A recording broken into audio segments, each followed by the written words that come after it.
Hello. हवा, पानी, कीड़ा मकोड़े, कीड़े मकोड़े और जानवर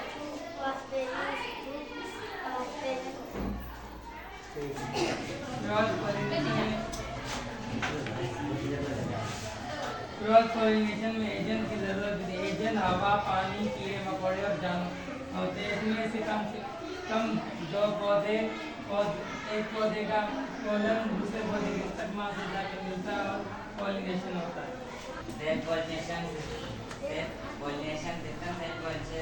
पॉलिनेशन सिस्टम में एक प्लांट होता है, उसमें एक फूल में एक थैली होती है जिसे एंथर कहा जाता है। उसमें पॉलिन होते हैं और ये जब मैच्योर हो जाते हैं तो इन्हें पॉलिन ग्रेन कहा जाता है। ये उस प्लांट के उसी फूल या दूसरे फूल में स्टिग्मा से जा मिलेंगे तो तब पॉलिनेशन सिस्टम।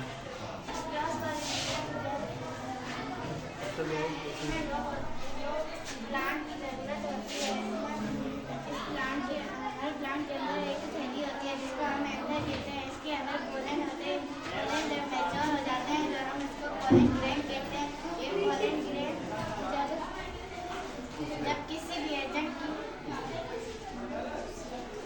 दूसरे किसी भी एजेंट के जरिए दूसरे प्लांट के स्टिग्मा से मिले तो उसको हम क्रॉस पॉलिनेशन।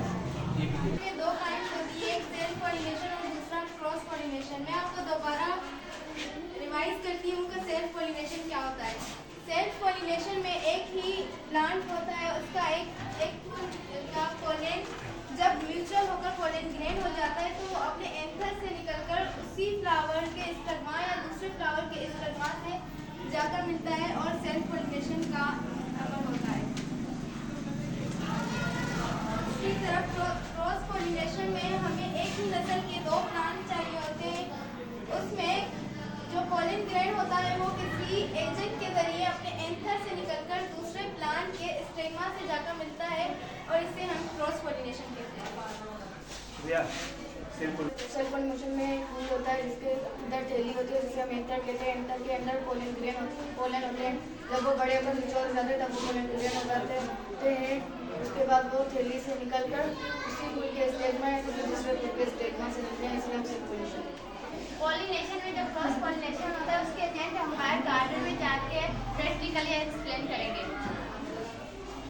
सेल्फ पॉलिनेशन में एक ही पौधा दरकार होता है जिसके फूल से एंथर में से पोलन ग्रेन निकल के उसी फूल के स्टिग्मा से या उसी पौधे के किसी दूसरे फूल के स्टिग्मा से जाके मिलता है, उससे सेल्फ पॉलिनेशन कहते हैं। पॉलिनेशन जो पौधों में होता है उसमें एजेंट की ज़रूरत हमें पड़ती है। सबसे पहला एजेंट हवा है।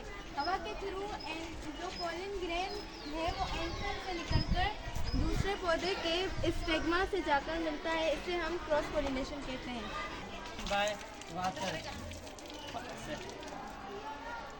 सेल्फ पॉलिनेशन का दूसरा एजेंट पानी है। पोलन ग्रेन पानी में तैरकर के किनारे तक जाते हैं, उसी नस्ल के दूसरे प्लांट से के स्टिग्मा से जाकर मिलते हैं और क्रॉस पॉलिनेशन होता है।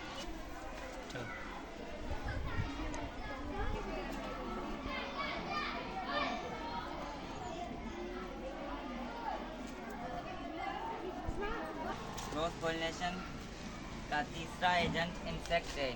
जैसे कि आप देख रहे हैं कि फूलों में कीड़े मकोड़े चल रहे हैं। ये इसकी कीड़े मकोड़े की टांगों में पोलन ग्रेन चिपक जाते हैं। ये कीड़े मकोड़े जब दूसरे पौधे के फूल के स्टिग्मा से टकराते हैं तो ये पोलन ग्रेन स्टिग्मा में लग जाते हैं और क्रॉस पॉलिनेशन। ये पक्षी पक्षी उधरे तो उधरे के बूटे जो वे तो ने बूटे जो व्यंजन होंगे ना परन में लगे होने तो पोलन ग्रेन में लगे होने परन में आई वरी पक्षी वणता वठी बे बूटे जे वनी वही तो पोलन ग्रेन लगल होंदो ने बे स्टिग्मा सां वनी मिलंदो वो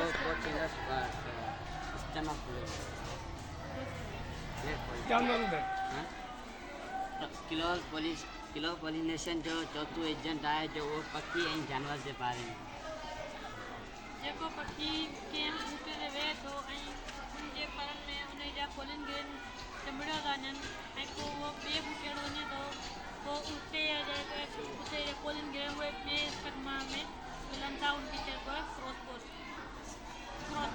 प्लांट्स प्रोडक्शन के बारे में और ये रिप्रोडक्शन प्लांट्स में भी होता है जिसको हम पॉलिनेशन कहते हैं। हमने सेल्फ पॉलिनेशन और क्रॉस पॉलिनेशन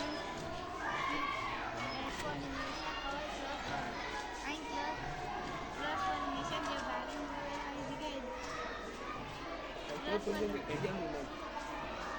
के बारे में पढ़ो उनके प्रैक्टिकल करो।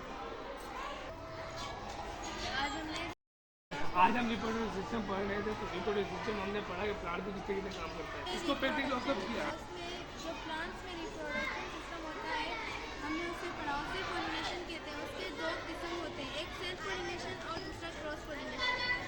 क्रॉस पॉलिनेशन में जो एजेंट होते हैं हमने उनको पढ़ा और उनका प्रैक्टिकल